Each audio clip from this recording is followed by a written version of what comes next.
Elementary pa lang, napapansin na nila mga gawi kong parang hindi pambabae. Kasi bis na Chinese Carter, laruan ko ay text sa cholens. Tapos kajamin ko lagi noon mga sigang lalaki sa amin. Nung ako'y mag-high school ay napabarkada sa mga bay. Curious na babae na ang hanap din ay babae. Sa halip na makeup kit, bit-bit ko ay gitara.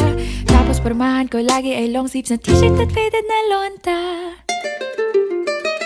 Pero noong makilala kita, nagbagong bigla ang aking timpla. Natutuwa ko na magpariban at mag-ahit ng kilay at least once a month. Hindi ko alam kung anong meron ka na sa akin ay nagpalambot ng bigla. Sinong mag-aakalang lalaki pala ang bibiyag sa tulad kong tigreng gala.